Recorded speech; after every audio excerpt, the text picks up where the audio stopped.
galera, beleza? O Matheus aqui do canal Bullmaster BR. E neste vídeo vamos falar um pouco sobre as três operações de pecuária que nós temos: cria, recria e engorda. Eu vou tentar responder qual que é melhor.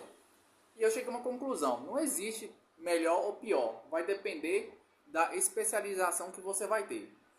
Porém, pelo que eu já estudei, pela própria experiência que nós temos em mexer com gado, que nós estamos mexendo na fazenda, né, com pecuária desde 2018 para 2019. Então a gente já tem um pouco de experiência.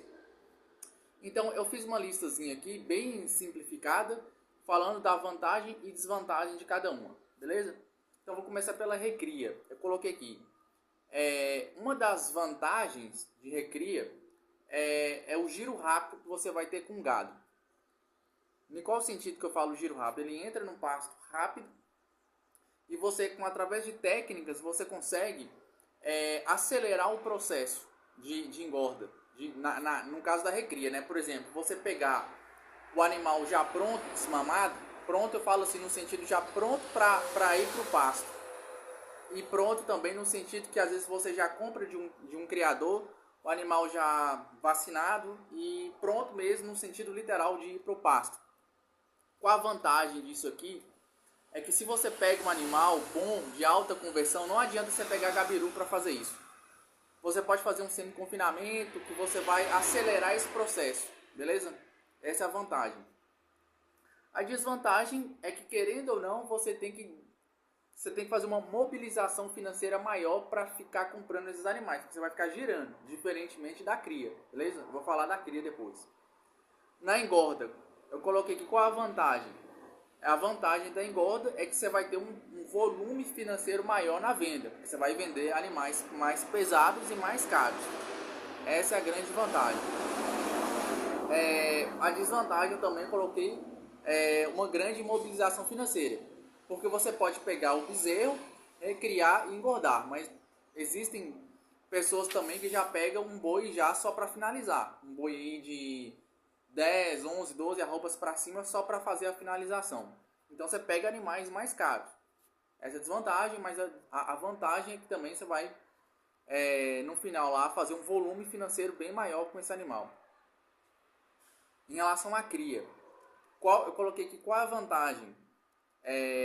Menor mobilização financeira. Vocês percebem que eu sempre estou falando isso, mas por que eu estou colocando isso aqui?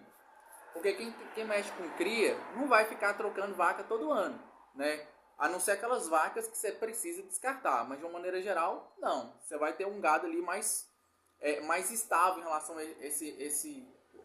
ao gado que você tem. Você vai vender só os bezerros para custear, né, a fazenda, a despesa. Diferente da recria e da cria, que você vai ter que ficar fazendo aquele giro. Você comprou 20 bezerros, você vai levar até boi de 10, 11, 12 arrobas e vai revender e comprar mais bezerro. Você tem que fazer esse giro. Não que seja uma desvantagem em si, mas você tem que ficar fazendo esse giro. Vaca não. Você tem 20 vacas ali, você não vai ficar comprando e vendendo 20 vacas todo ano, porque esse não é o propósito da cria, né? Você vai trocar, você vai repassar só os bezerros, beleza? Agora, o que eu acho interessante, que eu aprendi com alguns especialistas, inclusive com o Victor Darido, que eu aprendi ele falando isso, e isso é uma coisa que me chamou muita atenção, e muitas vezes a gente que é pequeno criador, a gente não tem essa visão, só que é uma coisa errada. Porque a maioria das pessoas, pelo menos que eu vejo aqui na nossa região, na nossa região aqui em Coração de Jesus, a maioria esmagadora das pessoas trabalham com cria e não com recria. Só que o que acontece? A recria, eu aprendi isso com o Victor Darido e ele tem razão, porque é uma questão biológica, não tem como você mexer nisso. É que você não tem como encurtar o período de gestação da vaca. Então você é obrigado a ficar mais tempo com ela. E o que acontece? Se você tem poucas vacas, o giro com bezerro é muito baixo por ano.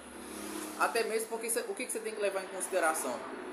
Que a gente pode colocar que, principalmente pequenos criadores, a gente cria de maneira extensiva, entendeu? Então você não significa que você tem 20 vacas que você vai ter 20 bezerros. Se tiver 14 é muito. E além disso, se você, por exemplo, tem 20 vacas, você vai ter 14, colocar 15 bezerros, significa que você criou 5 vacas o ano inteiro sem produzir. Entendeu? Isso sai caro, muito caro. E o que eu já reparei fazendo essa análise? Que apesar de que no início do vídeo eu falei que não tem nenhum melhor ou pior, mas uma coisa é certa, para quem cria pouco, tem pouco espaço, tem pouca terra, não é compensativo cria. A recria e a engorda é melhor, principalmente a recria, que você vai pegar animais mais leves, né? Então essa é a minha opinião, eu não sei qual a opinião de vocês. A não ser também que você for mexer com leite, mas aqui eu tô falando de gado de corte, beleza? Essa foi a minha opinião. Resumindo aqui, todos são bons na pecuária. Também vai depender muito do mercado, né, galera? Porque às vezes bezerro sobe demais ou desce demais, então a gente tem que ir se adaptando. O ideal é a gente ter todos, né? Cria, recria e engorda. Mas com que a realidade da maioria dos pecuaristas não é essa, tem pouca terra, tem pouco recurso, né?